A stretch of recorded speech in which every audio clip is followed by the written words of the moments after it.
Olá, boa tarde. Sejam bem-vindos a mais uma edição de Mercado e Companhia. Vamos aos destaques de hoje a partir de agora. A gente vai analisar o setor de leite na edição de hoje e também vamos trazer os destaques da Embaixada da China no Brasil, que está cobrando uma posição oficial do governo sobre a fala do ministro da Educação com insinuações sobre o país asiático. Lideranças do agronegócio comentam os casos e avaliam as relações comerciais. E você vai ver também, aqui como eu dizia, o mercado de leite que acumulou alta por 4 meses seguidos e a Scott Consultoria vai projetar as tendências de agora em diante.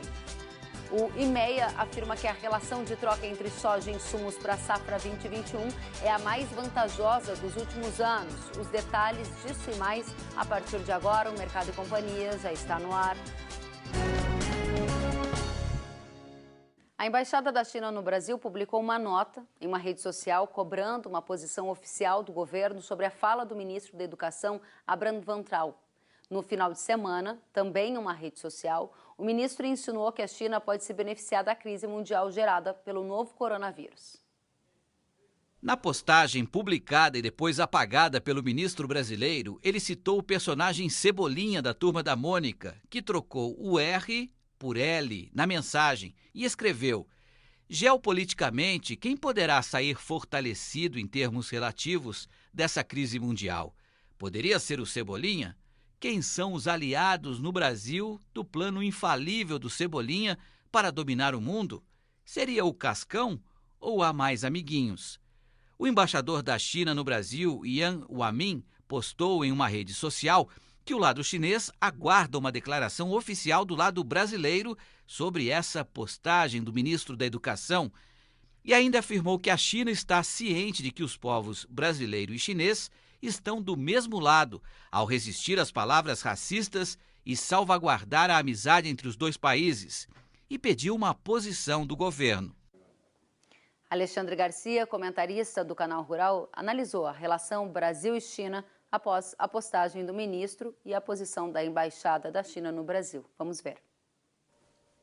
Olá, amigos do Agro. Queria contar para vocês um episódio de ontem à noite na reunião ministerial no Palácio do Planalto. O presidente e 2 dúzias de seus mais próximos assessores, ministros, presidente de bancos, de banco estatal, e lá pelas tantas a ministra da Agricultura, Tereza Cristina, tomando a palavra, pediu um empenho de todos para que não postassem nas redes sociais ofensas à China, ou palavras que possam ser tomadas como ofensas à China, que é um dos nossos principais parceiros comerciais, porque a China é o nosso grande comprador de produtos do agro, e que uma postagem dessas, como já aconteceu com um dos filhos do presidente, agora agora foi o ministro da Educação, isso atrapalha os negócios. E não estamos em situação de ter negócios atrapalhados por gente ligada ao governo.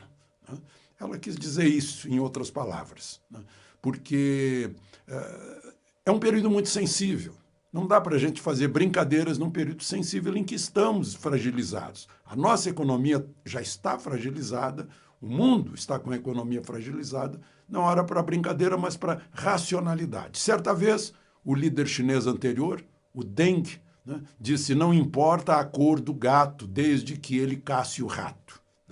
Assim, eu diria, não importa a cor da China, desde que ela compre nossos produtos. A cor da China é uma questão interna dos chineses e não nossa. A nossa questão é, racionalmente, fazer negócios, e produzir riqueza, produzir divisas, no caso, também.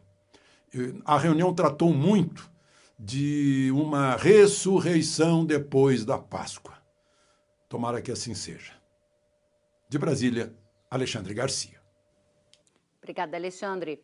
E vamos do nosso comentarista em Brasília para o nosso comentarista em Cuiabá, Mato Grosso. Glauber Silveira, que também analisa a relação Brasil e China e os efeitos no agronegócio. Boa tarde, seja bem-vindo, Glauber. Boa tarde, Kelly. Realmente eu conversei bastante sobre essa questão com várias lideranças, conversei com a ProSoja, conversei também ontem com com o ex-ministro Blairo Maggi, com o presidente da Cargill, com o deputado Neri, com o deputado Zé Silva também. E você tem, assim, no caso da soja, a ProSoja, por exemplo, disse que não, que ele compra, como a gente sabe, eles compram, a gente precisa comprar da gente.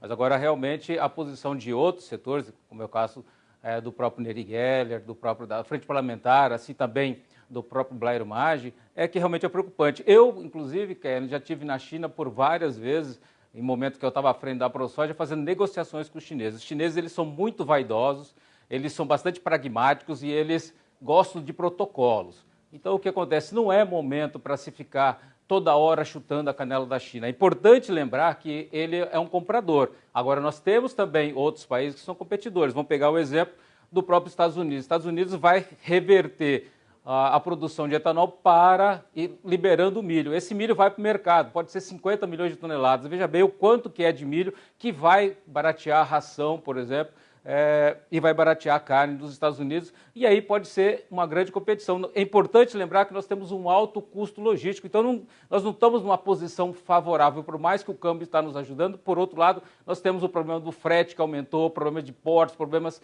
burocráticos muito sérios, e aí é o seguinte, vai ficar chutando a canela de quem precisa comprar a nossa carne. A carne também é o nosso principal comprador de carne, nosso principal comprador de soja. Para que ficar fazendo bobagem em rede social? Então isso realmente é preocupante e o Brasil precisa ter mais cautela nessas coisas, senão nós podemos realmente perder. Precisamos importar muitos equipamentos da China, veja bem, respiradores que nós precisamos importar, vários peças para montar, por exemplo, UTIs nesse país, e aí nós vamos ficar brigando com o nosso principal fornecedor de produtos que são importantes para a saúde da população brasileira e também é o país principal comprador da produção que nós produzimos aqui nesse país. Obrigada, Glauber Silveira, pela presença ao vivo de Mato Grosso, em Cuiabá.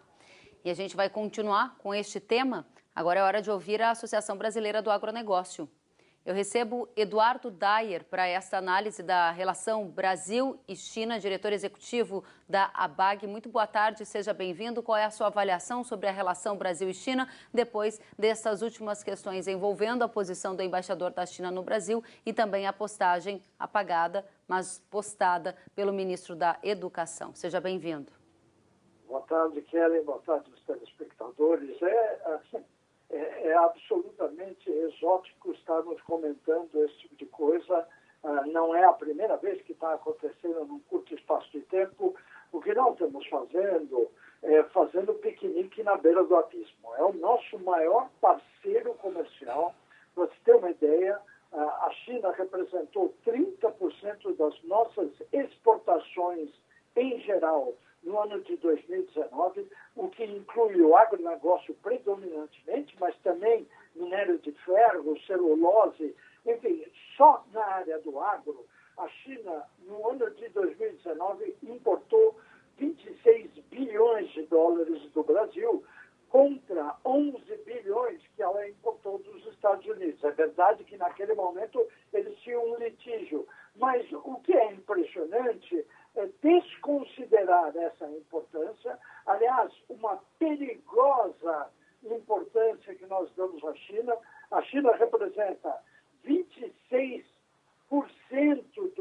da exportação do agro brasileiro está concentrado na própria China, e a partir daí fazermos piadas em áreas que não têm absolutamente nada a ver com agronegócio.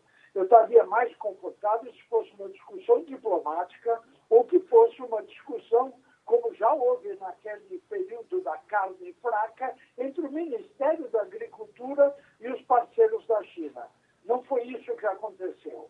Uma brincadeira, eu posso considerar uma brincadeira de mau gosto, acaba gerando um desconforto e um problemático e preocupante futuro para essa nossa relação. Bom, você fala em problemático futuro para essa relação do qual o agronegócio é muito dependente. Disse, inclusive, que a China é também o motor do agro brasileiro. Você prevê danos para o agro a partir de uma piora nessa relação? Na realidade, vamos relembrar, e o Glauber talvez tenha abordado isso, mas 80% do complexo soja representa o nosso faturamento do agro para a China, e 20% das carnes. A peste suína que aconteceu há 1 ano e meio atrás na China fez com que nós começássemos a participar mais fortemente nesse mercado que nós não tínhamos da China, inclusive carne bovina, ou seja, nós ficamos de novo com receio de que possa haver alguma represália.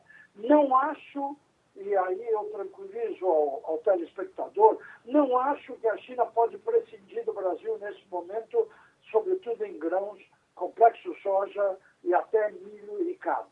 Por quê? Porque a demanda da China é uma demanda superlativa. Nós estamos falando de uma população de 1.386 bilhões de habitantes. É 1.386 bilhões de bocas que têm que ser alimentadas num país que também é superlativo em termos de território, mas que tem uma deficiência brutal. A China não tem água para produzir o agro deles. Eles trabalham muito mais com HF, com hortifruti, do que com grãos. A China tem aumentado os seus estoques e processamento, e a China, a que nós abastecemos com farelo de soja e outras proteínas, transformam isso em proteína animal muito rapidamente. Nós temos que ficar muito atentos a isso. É hora de somar, não é hora de dividir, e foi extremamente infeliz a fala e a tentativa de retratação que o ministro de Educação e Cultura tenta propor negociar material hospitalar com a China numa hora absolutamente imprópria. Dair, neste momento, há alguns especialistas dizendo que a resposta da China a estas questões virá e é uma questão de tempo, prioritariamente passado a pandemia. Você acredita que a China pode ter uma resposta mais hostil nas relações comerciais com o Brasil, passada a crise que o mundo vive? Na realidade, nós vamos confundir aí duas coisas. Se é uma resposta hostil ou se é, de novo, um acerto cada vez maior com os Estados Unidos. Não se esqueça que a pandemia surgiu e nasceu como uma endemia num território chinês.